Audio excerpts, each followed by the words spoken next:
நல்லா வேகமாக வச்சுக்கணும்.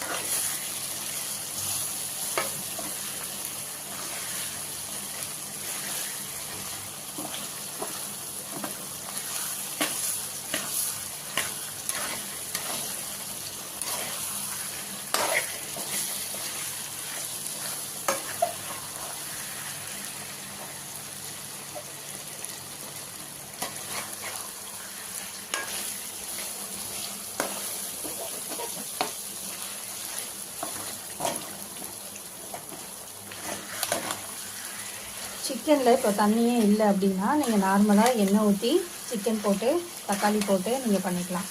ஏன்னா ஒரு சில சிக்கன் பார்த்திங்கன்னா நிறைய தண்ணி வருது.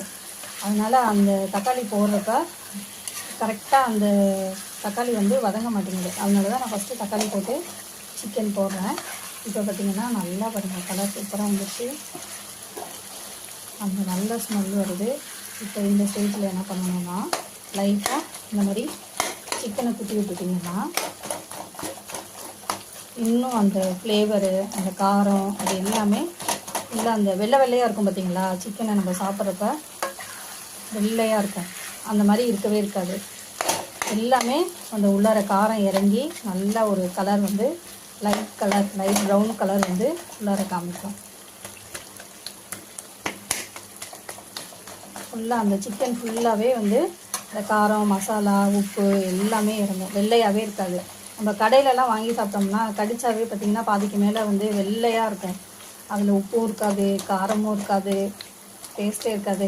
இதனாலேயே நாங்கள் என்ன பண்ணுறோம், கடையில் வாங்குறதே ஸ்டாப் பண்ணியாச்சு.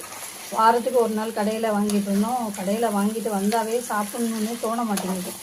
இந்த மாதிரி வீட்டில் செஞ்சு சாப்பிட்றப்ப ரொம்ப டேஸ்ட்டாக இருக்குது. நல்லா வந்து ஹெல்த்தியாகவும் சுத்தமாகவும் இருக்குது. இது வந்து அவ்வளோ டேஸ்ட்டாக இருக்கும். நீங்கள் ஒரு வாட்டி செஞ்சு பார்த்துட்டு எனக்கு சொல்லுங்கள். இது வந்து மட்டனில் சுக்கா செய்வோம். இது வந்து சிக்கனில் நம்ம சுக்கா செஞ்சுருக்கோம். ஒன்றுமே தேவையில்லை, நம்ம வந்து வெறும் தக்காளி வச்சு தான் செஞ்சுருக்கோம். இது டேஸ்ட்டு வந்து அட்டகாசமாக இருக்கும். கண்டிப்பாக வீட்டில் ட்ரை பண்ணி பாருங்கள். இப்போ ரெடி ஆகிடுச்சு. நம்ம அடுப்பை ஆஃப் பண்ண போகிறோம். நல்லா பார்த்திங்கன்னா அந்த கிரேவி மாதிரி, லைட் கிரேவி மாதிரி இருக்கும். நல்லா எண்ணெயும் பார்த்திங்கன்னா நல்லா பிரிஞ்சு வர ஆரம்பிச்சிருச்சு. எங்கேயுமே வந்து ஒரு தக்காளி கூட நம்மளுக்கு முழுசாக தெரியவே இல்லை.